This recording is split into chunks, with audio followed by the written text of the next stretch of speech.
Have you ever noticed sometimes you're sitting in an IEP meeting and you're sharing your parent input, your feedback, and you look around the table and some people are kind of nodding and smiling, and maybe somebody's taking some notes, but it doesn't seem like you're really being heard when you give your input and your feedback.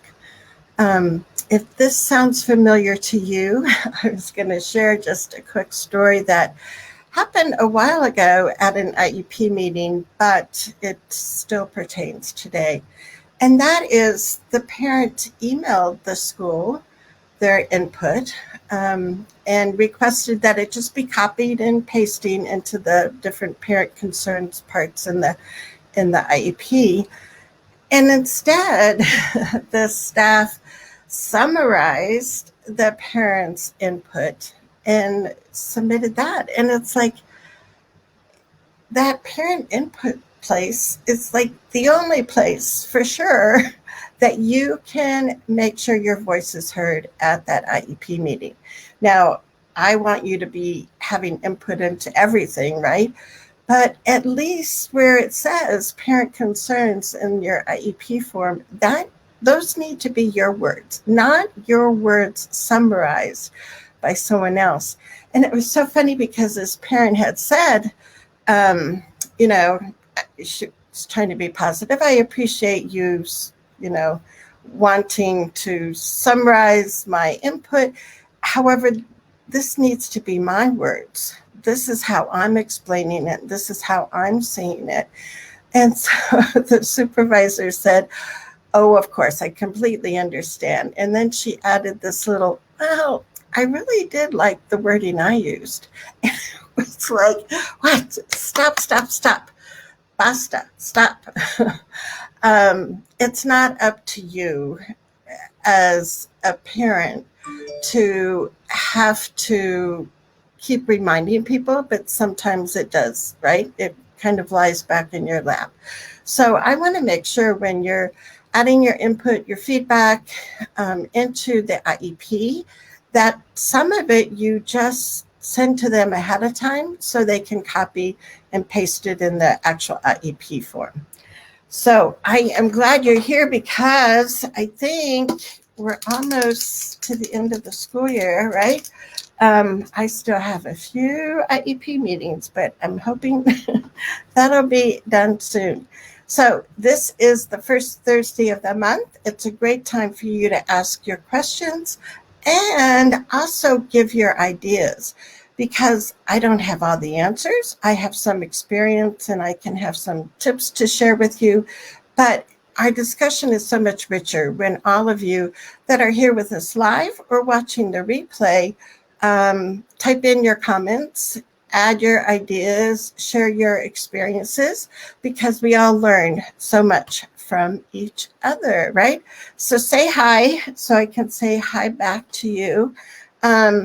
So I don't forget, I wanted to share with you next Friday, June 11th, we are having a special edition of our live show, and we have some secret special guests. Now, if you get my weekly newsletter, it's not such a secret because I shared that with you today, but it's going to be pretty exciting. Next Friday, June 11th, we have a film director, his wife, and also a nationally known advocate who has been working with a particular family, and they're going to be on next Friday to share their story and the film that was just recently released. So make sure you put that on your calendar.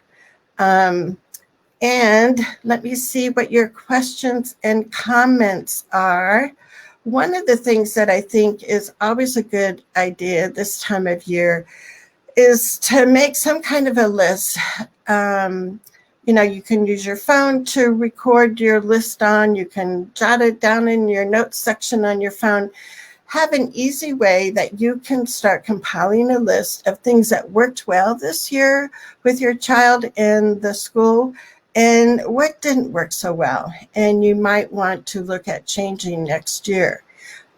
Because sometimes, and I know the feeling, sometimes we're like so glad to get to the end of the school year. It's like doing any other kind of work around school is like not what you want to be doing as a parent. So I just want you to just take a few minutes before you go off to your summer vacation, your summer break from school. And like I said, just use your phone, and every once in a while you think of things, add it to your list. And then when, school is coming back in the fall, you got that list, and it could be conversation points that you want to talk to the staff about. It could be things that you want the IEP to be amended for. But right now, while things are fresh in your mind, is like the best time to capture all those things that worked really well and things that need a little bit of tweaking. So, also, I wanted to let you know that we do have a giveaway. So we're celebrating the end of the year. One lucky person that kind of doesn't show up real good here, it's sparkling around, will win. Hello, my name is That Parent Mug. So what we do is we'll pick a name from the comments. So the more you comment during the show, guess what? The more entries you get into the giveaway. So I am Charmaine Tanner, and I have not been hosting this as my weekly show the past few months. It's been kind of like IEP land every day. And with summer coming up, I'm going to be working on some other projects, like cleaning my sewing room, organizing photo albums and stories that go with my photos, just sitting outside in my backyard. Like, see, this is my backyard. But what questions do you have? What are you thinking about? I know some parents have been asking me questions about extended school year. We've had some questions about compensatory education, or some school districts are calling it recovery services, because of a lack of FAPE for your child during closing with COVID and everything. So do you have an ESY question? Do you have a question about recovery services? Or the other thing that I've been sharing with parents recently is there are some parents I'm working with that are interested in asking for an independent education evaluation this summer. So what are you up to? What are you thinking about? So we can make sure that we can engage and answer those questions that you have, right? One of the things that I really hope parents understand about extended school year is it needs to be individualized, just like the rest of the school year. Usually, extended school year is just for maintaining skills, but most school districts also have other factors that you can look at. And often they'll just talk about regression and recoupment and how much your child has lost after vacations, how long it took them to learn those skills again. But like I said, most states have other criteria also. So if you're still in conversation about extended school year, know what your state requirements are as far as criteria. And then know that whatever happens during extended school year, it needs to be individualized to your child's needs. So you should not be hearing from the districts, our extended school year is from June 12th through July 22nd, Monday through Thursday, 8:30 to 11:30.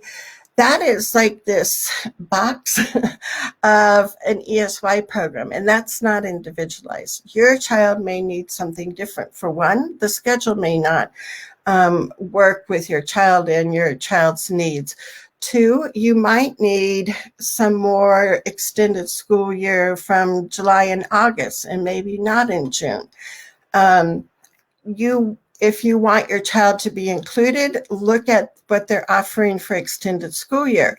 If the district is saying all our kids go to this building, and this is where all the classes meet, and if it's only other students on IEPs, then it's not going to be an inclusive environment, right? So some parents have been successful looking at just park and rec programs and having that become a way that their child maintains some of those social skills, things like that. So think outside of that ESY box because there are and there needs to be individual options for you. So I'm going to take a sip of water. You're very quiet today. Type in your comments, say hi. The other thing I wanted to talk about, since it's come up a lot recently, is about independent education evaluations. You can request one from your school district, and there's, some nitty-gritty details about it, but basically, you can request the IEE, the Independent Education Evaluation. You do not have to tell the district why you were requesting it. Tatum. Okay. Driving, but soon at PT to comment. All right. I know. It's like that's when you can get a break, right? So you can request an IEE. The school district can ask you why you are requesting it, but you're not obligated. It's really clear that you don't have to say exactly why you were requesting it. But I think you do want to give enough information in your request for them to know, some of the areas that you think are the priority that you want an independent person to do the evaluations. The other thing that I think parents often don't realize is when you request an independent education evaluation, the district only has two choices. One, they can say yes, and we'll pay for the evaluation. Or their second choice is no, we think our evaluation was complete enough. We're not going to pay for that.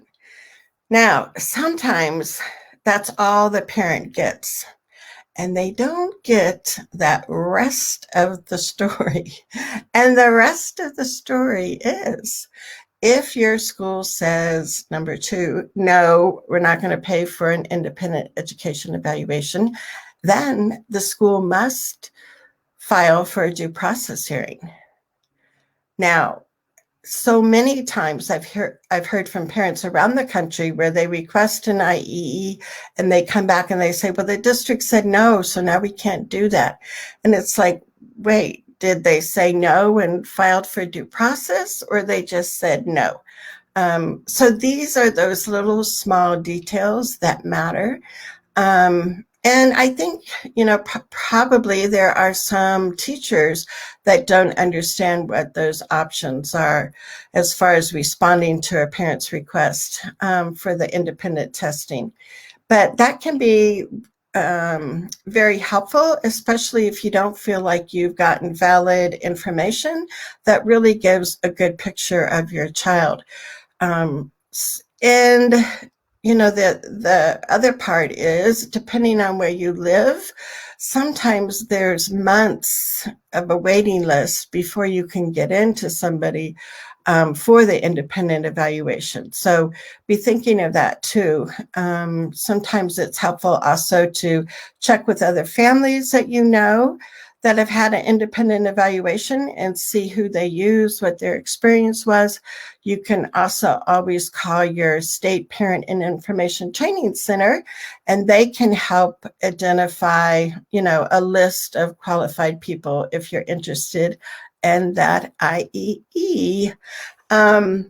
So what else is going on? What are you thinking about for the end of the year here? Tatum says she's at a stoplight. How does it work after IEE? For example, after the evaluation, then there's a meeting with person who did the individual evaluation, then district decided to or not to follow their recommendations. How does it work after the evaluation is done? Great question, Tatum. And so it depends on who paid for it. So if the district's paying for it, then they get a copy of the independent evaluation report sent to the district, and they most often will copy the parents on it too, right? So if the district pays, for sure they get a copy of the evaluation report. If the parent pays, or if the parent uses their insurance to pay for it, you are not obligated to share that with the district because that's something you paid for. So then you can decide how much is going to get shared with the school team. The big bug about individual evaluations is that all the team has, the IEP team has to do is consider the evaluation results. They don't have to say, okay, now we have to write all these recommendations from the report into the IEP. All they have to do is consider, and of course, the word consider is up to interpretation, right? So most often what I have found is that school districts do, read and really, absorb the information in the evaluation report. And the tricky part is then trying to get some specific recommendations back into the IEP. And that's an IEP team decision. So, you would get your independent evaluation report, you share it with the district, the evaluator shares it with you. And then what you want to do is to, have another IEP meeting and talk about, here's some new information. How are we going to use this? If the team is really, pushing back and really doesn't want to use any suggestions from the evaluation report, then what I often will ask parents to, or suggest to parents, is that they copy parts of the evaluation report that they think are the most important, and they submit that as parent input, parent concerns. And again, you ask the school to copy and paste it, not summarize it, in the parent concern section. So ideally, recommendations, suggestions from independent evaluator would have an impact on maybe the goals, a behavior plan. They might have ideas on accommodations. And if you talk about those things at an IEP meeting and you're just getting a lot of resistance, then the second best way to get the recommendations from the report is to just add it as parent input. And at least it gets seen then in the IEP. I really don't like attachments to IEPs because they just get lost. And when I, make or a parent makes a record request and they request last year's, IEP, and it was supposed to have an attachment on it. Well, you don't get the attachment usually, you just get the IEP. So those attachments don't travel well as far as staying in your child's educational records. The other thing that you could do is ask that this report be a part of your child's records. That again is not as good as some of that language actually appearing in the IEP, but you want to do what you can to make sure there's a record of, one, the evaluation occurred and, the information that they gleaned from that, and specific recommendations. So the other thing is you want to pick an evaluator who is going to give some specific suggestions. Again, if you know other parents that have done this in the area where you live, you could ask, would you mind, if you shared what the report looks like? because reading the report, you can tell what kind of detailed information the evaluator gives or doesn't give. Or you can tell if the evaluator just gives a bunch of generic suggestions on what to do with kids on the spectrum, or what to do if your child's labeled ADHD. You don't want those generic things that you can Google, right, and find out. You want the evaluator to really look at the information they got from testing and really personalize it to your child. And then you can share that information with your IEP team. So that was a great question, Tatum. Yeah, and you just have to look too at how your state, it usually comes from the state, but it can vary by district, like what they do about meeting during the summertime. Some districts have like a team of people that are available for summertime IEP meetings. So if you get your IEE done early in the summer, you might contact the district and then say, depending on people's calendars, when do you think we can first, schedule a meeting to go over the results, so you can consider the results. What else is going on? So far, Tatum is in the running for a mug because she's the one that's made comments. So you got to say at least hi. So you get entered into the drawing, and let me know what your end of the year questions are. What else? So we talked about the tips about making a list now of what's working and what's not working. And, I think we need to use, our phone technology as much as possible.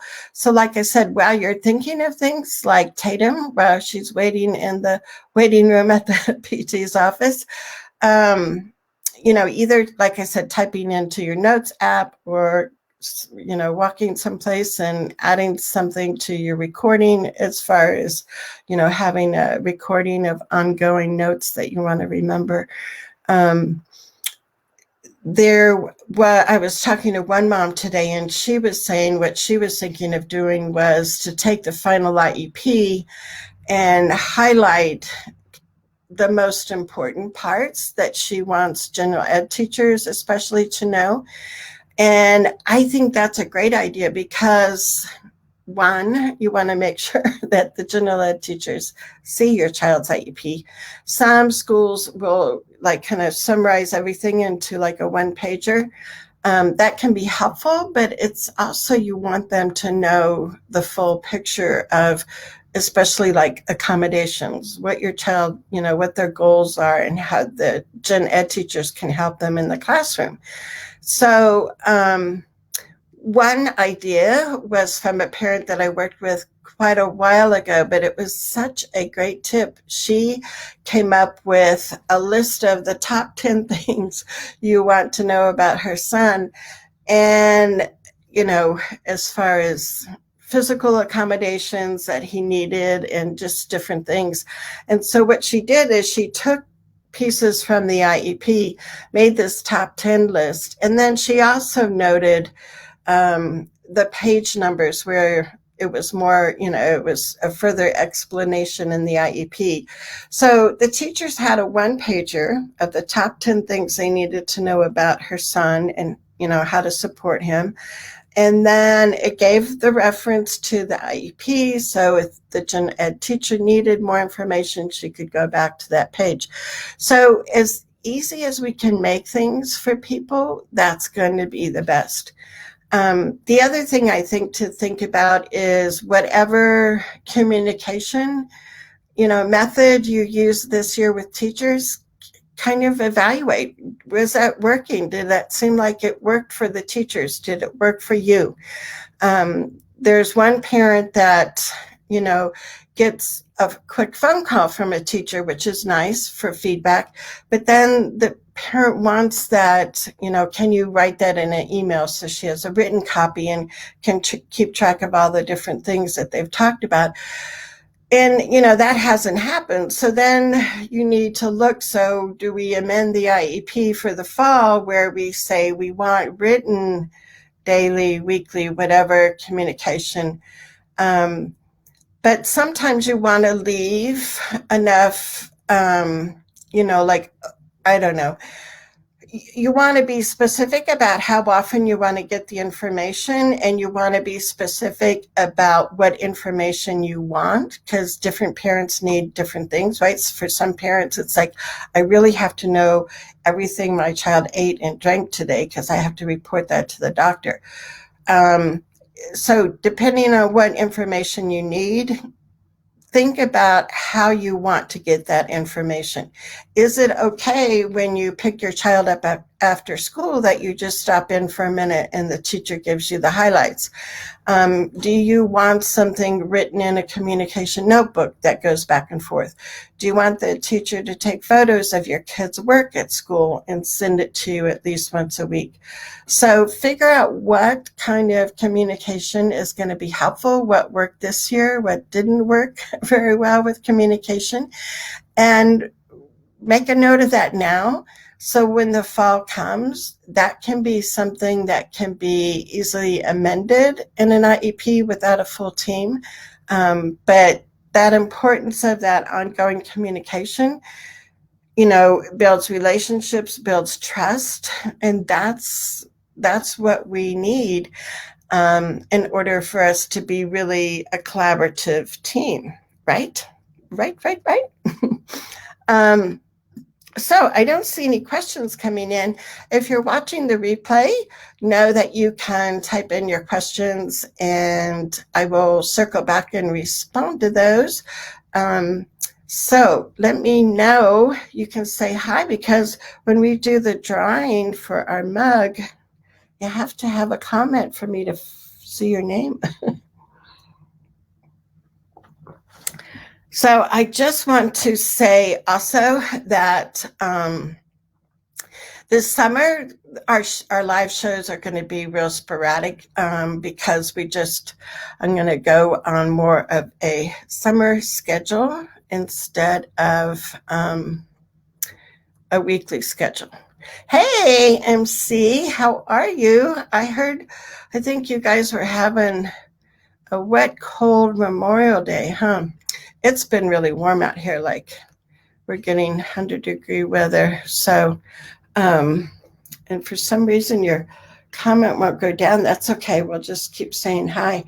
And MC, I don't know, did you win one of these mugs? I think at one time and gave it to a friend, but good thing you commented, because now you are entered today.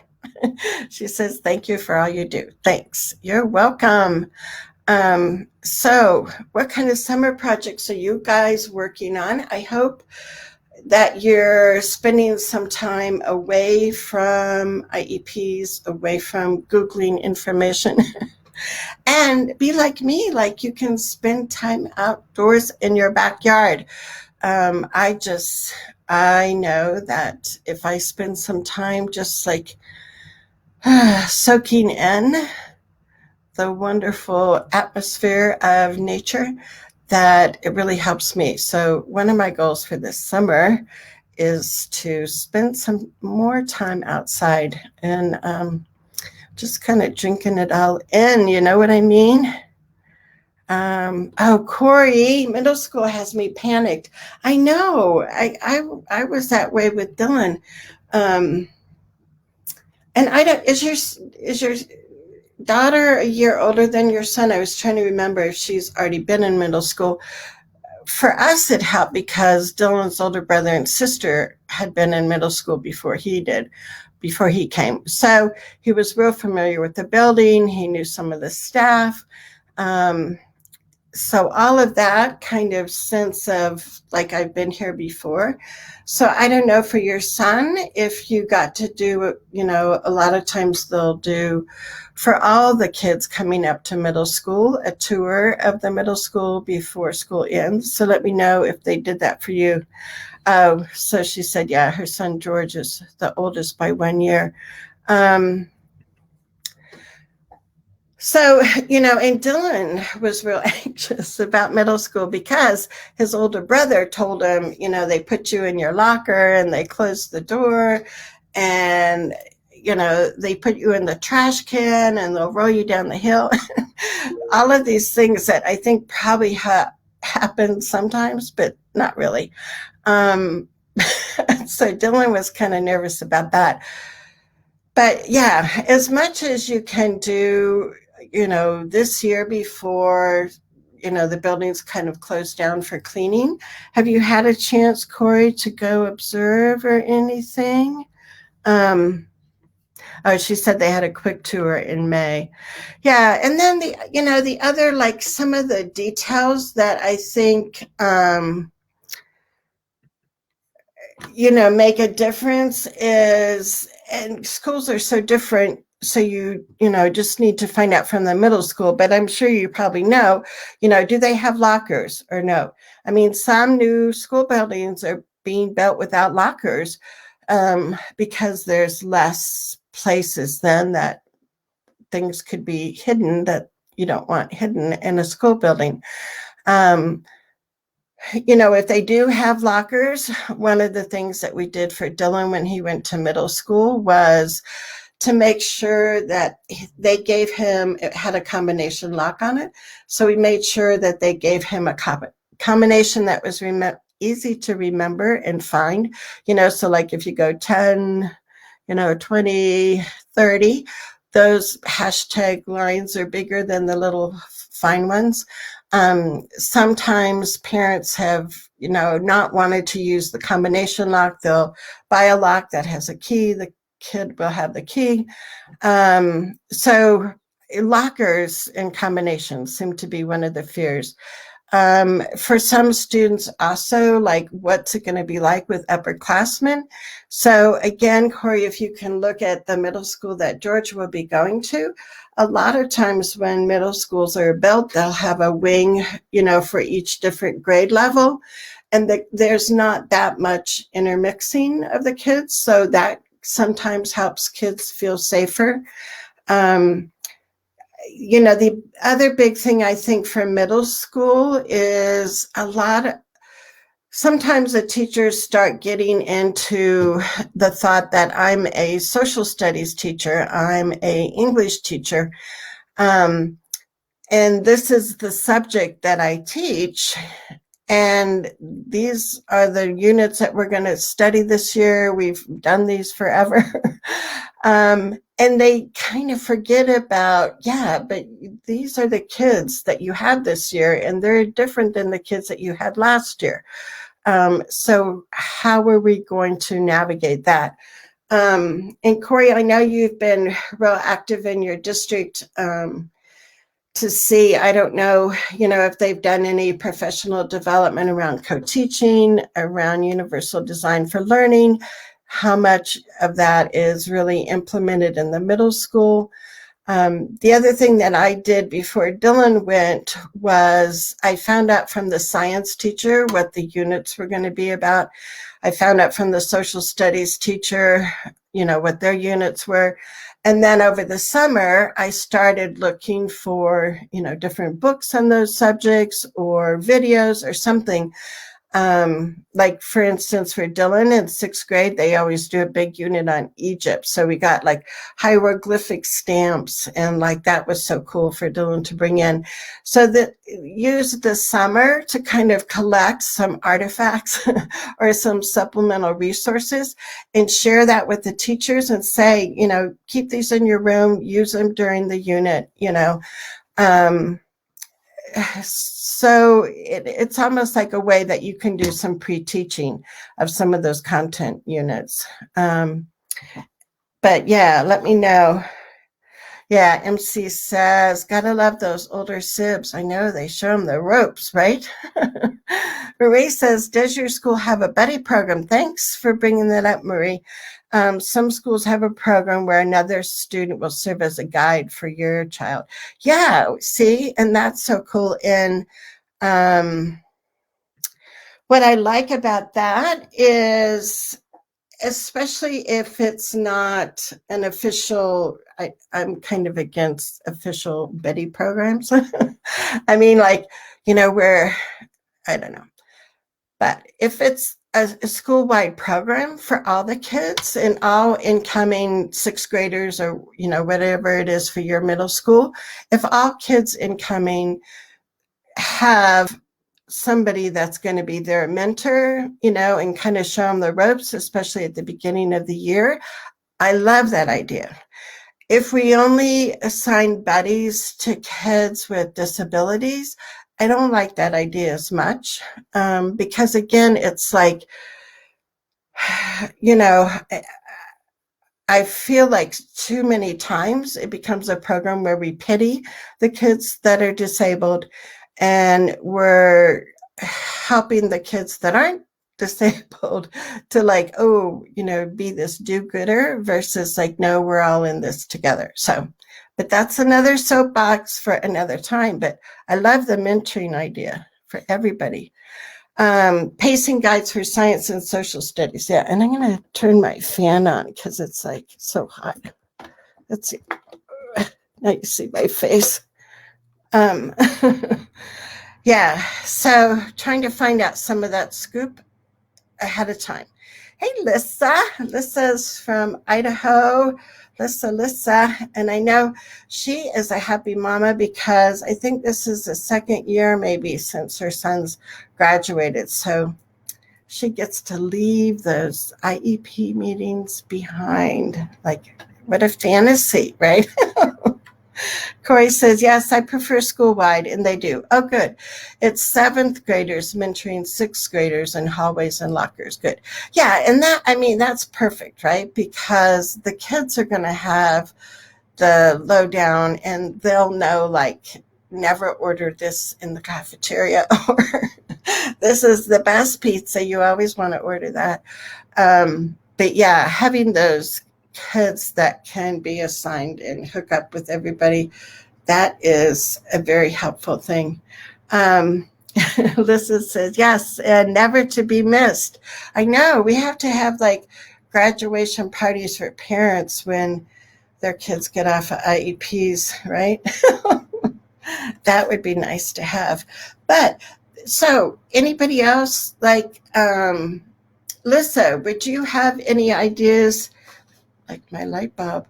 And as far as for middle school, when kids are making that transition from elementary to middle school, what other tips? And Corey, I'll remind me, in the Trailblazer group, there's a book about transition, and there's a section on from elementary to middle school. So remind me, I can put that direct link in our Trailblazer group for you. But yeah, it is, and then, I think sometimes, right, as parents, sometimes we're more anxious about that transition than our kids are. But we do want to be tuned in, and your kid best as far as if you see some anxiety about things, or, if they can ask you questions about it, about the middle school and how things are going to work. Most kids by now will have a schedule for the first semester of middle school, but going over that, seeing what kind of electives they're going to have, and of course, how much time they'll be working in the general ed class, right? So all of that.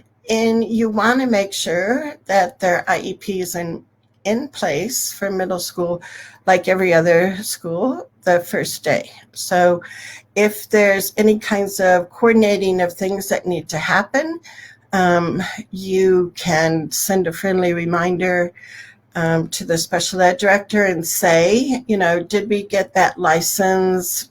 So my child's going to be able to start the school year off with Google Read and Write. Or, there's maybe some other assistive technology that needs to be in place. I always think it's good to, kind of have a friendly email in the summer to the director. and just remind them and make sure that's in place. If you're looking for, if your child's going to get assistive technology training on a new kind of device, like even like using Google Read and Write, it's good for kids to have, right, some kind of training tutorial on using those apps or that software. Make sure that that's going to be in place at the beginning of the year, because you don't want too much of the year to go by without them knowing that. Michelle, how are you? Michelle is an expert. And Michelle's son just graduated from high school. He's going to be going to college in Florida. So where's my pom-poms? So we should say yay for Michelle. She says her tips: tour and explore over the summer. Almost every school has summer school or activities going on. Ask for a school map and map out the schedule. Yeah, I think that's really helpful because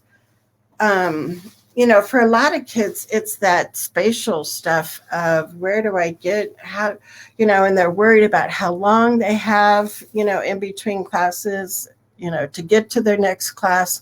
So depending on your child's kind of learning style, if, looking at a physical, like drawn, map of the school is a way for them to say, see, you'll be here in room 12. And then when you go to band, it's right here. Or you might have, give your phone to your child and have them do a video tour going through their schedule in the school. And then that video is something that they can rewatch in the summer. But yeah, I think those are great ideas, Michelle. That really makes a difference. Lisa says it can be difficult, especially in smaller school districts, as my kiddos shared middle school with a high school. So keeping in mind what that meant, as well as if there's that scenario that it would be a great idea to bring up. So I'm not sure I actually read that, how you wrote it, what you meant there, Lisa.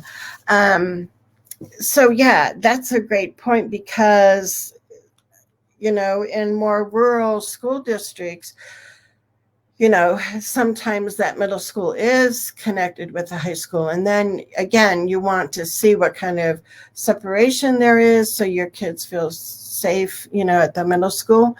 The other thing that a lot of middle schools will do is have like an advisory period at the beginning. It's kind of like a homeroom, but you would want, Corey, your son George to for sure be connected with a gen ed teacher if everyone else has a gen ed teacher assigned as an advisor. And, that's an important place for kids to start their day. Some schools will have advising, but they have a special ed advising class and they have general ed advising classes. And so depending, and I think, Corey, because I know that you want George to be included, make it clear that your child's going to be assigned in that general ed advising period and not have that be another time in the special ed room. And Marie says, we were able to do a private tour, good, at the end of the school year, and then a week before school started to refresh his memory, see? And what's the transportation situation for your son, Corey? Yeah, exactly. Great, great, great. See? I love all your ideas. Yeah. Because sometimes if you go as a big group, like all the fifth graders go up and, tour the middle school, it's, you get an idea, but it's still sometimes nice just to say, well, let's just look at my child's schedule and let's walk through that and see what the rooms are like and poke your head in and see, how the room is set up or whatever. But yeah, that can be really helpful. And you can easily ask. And, I think especially when the kids are out of the building, it might be easier to schedule, but then you also have the fact of like, you don't see what it really looks like with kids there.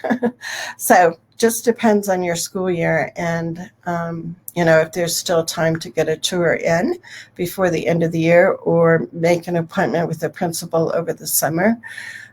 Sometimes they have certain weeks that the custodians are doing really deep cleaning and they don't want a lot of people in and out the building. But yeah, just schedule that with the principal usually. But that transition to middle school and helping our kids feel comfortable, and then also kind of relieving our fears. I think the other thing that sometimes happens for lunch is, we don't want our kids to be off to the side by themselves, right? We want them to be having friends at school and interacting. And, depending on your child, that could just be like one best friend. It doesn't have to be like this whole group. But have teachers notice, is my child sitting by other kids during lunch? And those kinds of social things you want to find out soon in the beginning of the year. I was talking to a mom recently and saying, I think we can give teachers a couple weeks at the beginning of the year, and I'm speaking as a retired teacher. The first couple weeks, you need to give people grace and get things kind of settled in. But after that, you need to start checking up and making sure things are really in place that need to be. You don't want to wait for the first report card or the first progress note, which sometimes can be 9 weeks, before you find out some of these important things, like your child is always sitting by themselves and feeling sad and lonely. Some kids will sit by themselves and be happy. And if that's your kid, then that's good, right? But I think most kids would like to have at least one friend that they could, sit with and just, have a good social time. This says, great advice, Michelle. A lot of school districts start back at least 1 week in advance. Absolutely do an informal tour then to see and map things. Yeah. And most, most teachers are back in the building at least a few days before the students come back. So that can be a time also when your child volunteers to go in and help put up bulletin boards, or, organize the classroom reading center or whatever. But that can be a neat way that your child starts getting to know the teachers in the building. So, if his favorite subject is history, ask a history teacher, is there something he could come in and help you as you're setting up your classroom? Because that makes it really nice. Michelle says 2 weeks max. Have a meeting 2 weeks in. State that up front that you want an informal meeting at 2 weeks. Yeah, because otherwise the time just pretty much slips away, right? So if you are still in session in your school, go ahead and email the teacher, and you might copy the principal and the director, whoever usually attends your meetings, and just say, just so we all remember, I've requested that we have an IEP team meeting, the week of September 15th or whatever would be your 2 weeks in. You want to give the teachers a little bit of time to see how your child's adjusting. You want your child to adjust. So what the teachers report to you is more valid, right? But yeah, I tell parents it's not necessarily fun, but you need to put on, and I need to make some IEP police badges, because a lot of what we're asking staff to do is different than they've done before. We're asking them to co-teach. We're asking them to change their framework of education and use universal design for learning. those are huge leaps for people. And it is very natural for all of us to kind of fall back into our previous habits, behavior. Um, so as parents, we have to really be holding people accountable that the IEP is really getting implemented as it's written. Um, and that's like huge, because I always say, you can get a well-written IEP, but guess what? If it's not implemented with fidelity, it's not going to help you very much, right? It's not going to help your child at all. So that implementation of the IEP, that's like a huge part of your parent role. Even though we would like not to have a big part like that, but that's the reality. So thank you guys for being here. Like I said, remember next Friday, and Michelle might know this because she gets my email. Next Friday, June 11th, we have a special edition. We have the parents and the filmmakers from a recently released film that I know you want to hear more about, and a nationally known advocate who was the parents' advocate in this documentary. And we will find out some more inside information and kind of what's happening with the family and their child now. And that will be happening next Friday. So I hope to see you guys back. I'll be putting some information in it in our Facebook page and also in our email. So if you don't get my email, just let me know and I can get you signed up for that. So I thought maybe I should play what's that old song from like when I was in junior high, like See You in September or something. But Facebook doesn't like when you play other people's music. But I want to say congratulations. There is light at the end of the tunnel. And next year is going to be so much better, right? We just know that we're going to be starting in a much better place than what happened this year. But I want to wish you all a wonderful summer. I hope that you take some time for yourself, like I'm going to be making a priority for myself. I'm going to spend more time in my backyard with my flowers. So I appreciate you and everything that you continually do, not only just for your child, but for all the other kids that are coming behind. Because you are making a difference and your commitment is seen and appreciated, and be very proud of all the advocacy work that you constantly do every year. So until next Friday, I am Charmaine Tanner. Have a wonderful rest of your week and celebrate this Friday, this weekend, all the good things that are going to be coming your way, coming your child's way this summer and next year. So thank you guys. See you later.